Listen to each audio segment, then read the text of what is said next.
Your L1 visa denial is not a random event. This is because there are certain things that happened or did not happen which caused that denial. Today we're going to be addressing this particular issue, and I will be giving you practical tips how to avoid denial for the purpose of L1 visa. Also, you will be able to learn how to get a free evaluation of your L1 case. Let's go! Hello my dear friends, I'm Stanislav Shamayev, a licensed business immigration and corporate attorney in Miami, Florida. Today I want to address the L1 visa and give you some help to avoid the biggest mistakes that I see that other attorneys do when file L1 visas. Believe it or not, I'm gonna give you 9 practical recommendations how to get the best L1 visa going. Mistake number 1, and this is wild guys, I gotta tell you. Sloppy employment proof, that's the name of the mistake. And here, believe it or not, some petitions failed to establish that you actually worked in a company abroad. I know this is insane, that sounds like not real, but yes, like you did not include the papers, the documents that show that you worked for prerequisite 1 year in the past 3 years in that particular company. And of course, if the officers cannot establish that you worked in that company for a year in the past 3 years, then it's going to be a denial. Make sure you include the pay stubs, the taxes, your schedule, the work documents that you produce, and everything else that shows your actual employment in that organization. Mistake number 2, vague job description. This is a very common mistake. You do not give the details of your functions in the company, be it the foreign company or the future US company or the current US company if it's existing one, then the immigration officer just does not believe it. It does not look credible. And they are looking for fraud and misrepresentation. So make sure you include the functions, the time you allocate for each function, and provide the documents. Number 3, incoherent organizational charts or the lack thereof at all. So when you file L1, make sure you include the chart of your foreign company and your US company with clear understanding who is doing what, what's the structure, who is at the top, what's the top manager, who is in departments, the names, the position name, and the salary. I like to put the salaries, okay? If you don't provide one of those, the chances of your denial are very, very high. So make sure you have a good,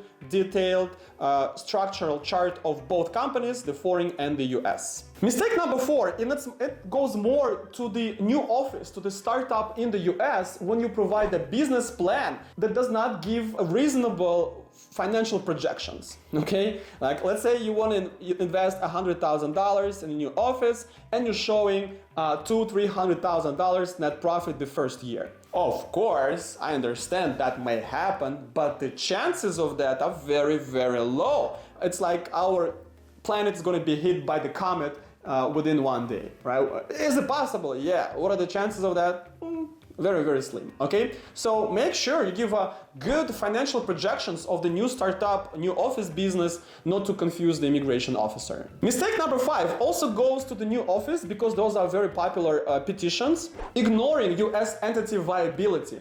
What does it actually mean? So number 1 in that subsection is not providing the adequate office space for the future company, because L1 for the new office is given for 1 year, and if you don't provide the enough space for the future employees for L1 visa company in the US, that means you don't really understand what's going on. It looks not credible and the denial follows. Also, if you don't know your business model, if you don't particularly describe it in your business plan, if you have no idea how you're gonna attract the new clients and build the strategy of your case, that also shows that there is no viable options for the business to survive.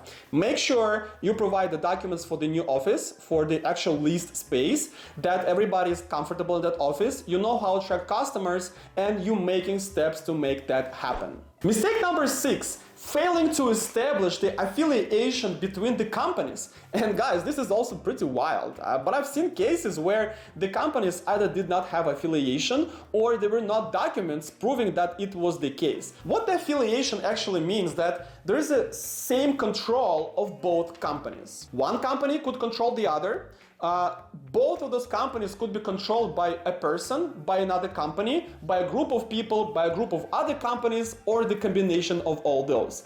In a similar fashion. So if 3 persons control the company abroad, there could be same 3 persons in similar equity control the US company. And so on, okay? So make sure not only that you establish the affiliation, but also you provide the documents to prove that this is true. Mistake number 7, very popular, hybrid positions.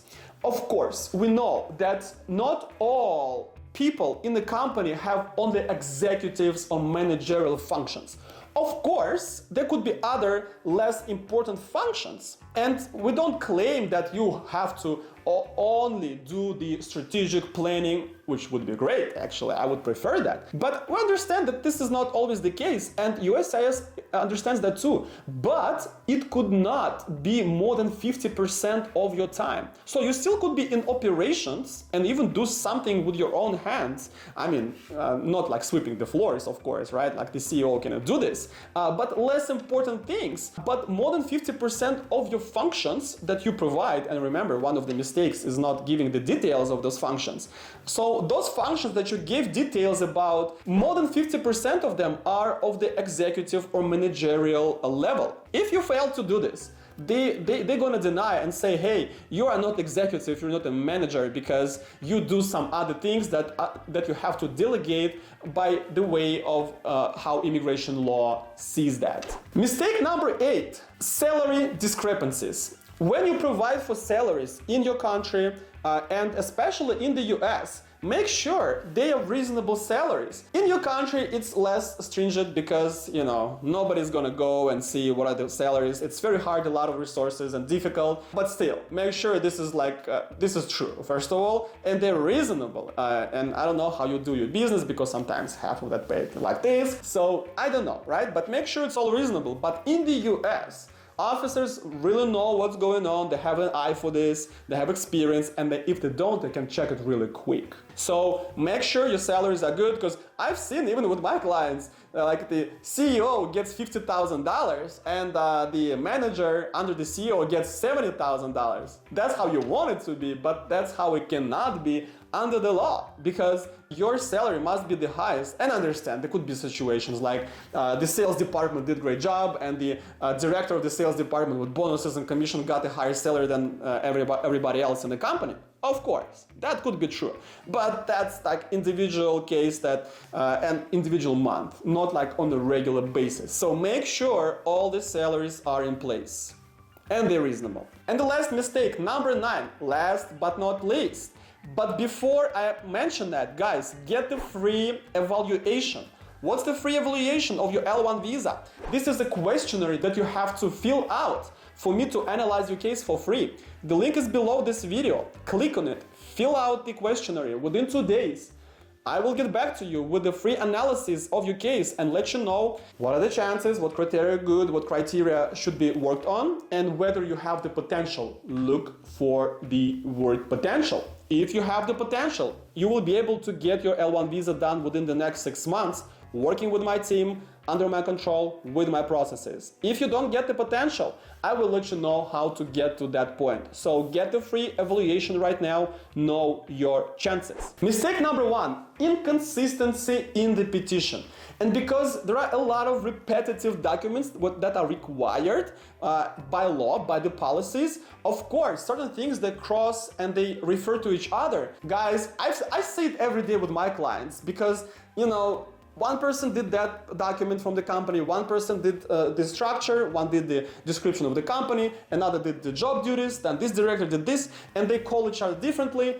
It cannot happen. The immigration officers are trained to catch those inconsistencies. And if you call yourself the CEO, but another director in your company calls you the president, which actually could be true, you might have 2 positions, as a CEO, as an executive, and the president as an officer of the company, right? Like, You could be a director and you could be an officer.